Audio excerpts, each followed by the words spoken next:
தமிழகத்தில் திமுக காங்கிரஸ் இடையேயான கூட்டணி பேச்சுவார்த்தையில காங்கிரஸ் கட்சி திமுகவிடம் இருந்து அதிர்ச்சியூட்டும் வகையில அதிக இடங்களையும் ஆட்சியில் பங்கும் கேட்டு வருவதா அரசியல் வட்டாரங்கள்ல தெரிவிச்சிருக்காங்க. இது பற்றி ஜெம் தொலைக்காட்சியில விரிவா பார்க்கலாம்.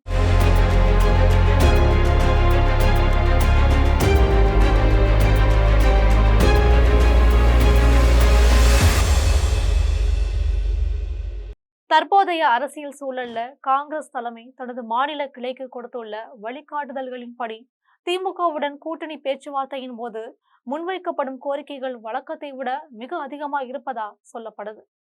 கடந்த தேர்தல்களில் கிடைத்த தொகுதிகளின் எண்ணிக்கையை பொருட்படுத்தாம தமிழகத்தில் ஒரு வலிமையான எதிர்க்கட்சியா தங்களை காட்டிக்கொள்ள குறைந்தது 50 சட்டமன்ற தொகுதிகளை ஒதுக்கீடு செய்ய வேண்டும் என்று காங்கிரஸ் கராரா பேசியிருக்காங்க. வெறும் தொகுதிகளுடன் மட்டுமில்லாம திமுக வெற்றி பெற்றால் அமைச்சரவையிலும் கணிசமான பங்கை பகிரணும்னு காங்கிரஸ் வலியுறுத்துவதா தகவல் வெளியாகி திமுகவை அதிர்ச்சிக்குள்ளாகியிருக்கு. திமுகவை பொறுத்தவரை 50 தொகுதிகள் மற்றும் ஆட்சியில் பங்கு என்ற கோரிக்கையை ஏற்றுக்கொண்டால் அது அக்கட்சியின் தனித்த ஆளுமைக்கும் தமிழகத்தின் அரசியலில் அதன் செல்வாக்கிற்கும் பெரும் பின்னடைவை ஏற்படுத்தும் என்பதால இந்த கோரிக்கையை திமுக கண்டிப்பா நிறைவேற்ற வாய்ப்பு இல்லை. காங்கிரஸ் வைத்துள்ள மிகைப்படுத்தப்பட்ட இந்த கோரிக்கையின் பின்னணியில ஒரு மறைமுக வியூகம் இருப்பதா அரசியல் நோக்கர்கள் பேசுறாங்க. வேண்டுமென்றே இவ்வளவு பெரிய கோரிக்கையை வைப்பதன் மூலம் திமுக தலைமையே இந்த கோரிக்கையை ஏற்க முடியாமல் கூட்டணியை முறித்துக் கொள்ளட்டும் என்று காங்கிரஸ் தலைமை விரும்பலாம். ஒருவேளை காங்கிரஸ் திமுக கூட்டணியில் நீடிப்பதை விட ஒரு புதிய அரசியல் பாதையை தேட தயாராகிவிட்டது என்பதன் குறியீடா இந்த கோரிக்கையை பார்க்கலாம்.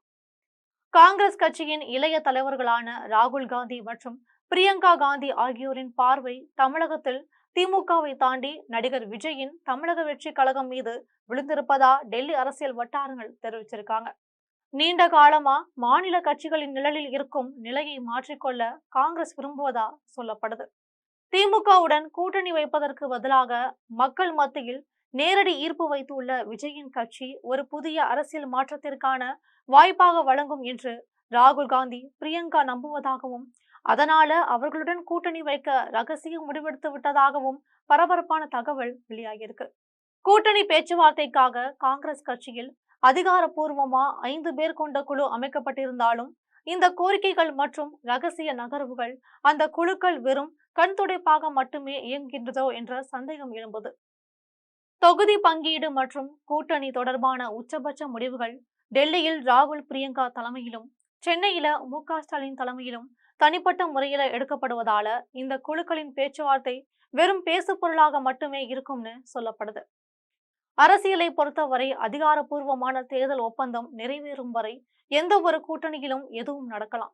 திமுகவின் அழுத்தம் காரணமா காங்கிரசின் இறுதி நேரத்துல தனது கோரிக்கைகளை குறைத்து கொண்டு கூட்டணியில நீடிக்கலாம்.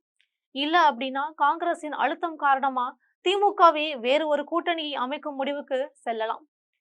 விஜய் தன் அரசியல் பாதையில தனித்து செல்வதில் உறுதியா இருந்தால் காங்கிரசின் திட்டம் தோல்வி அடையலாம்.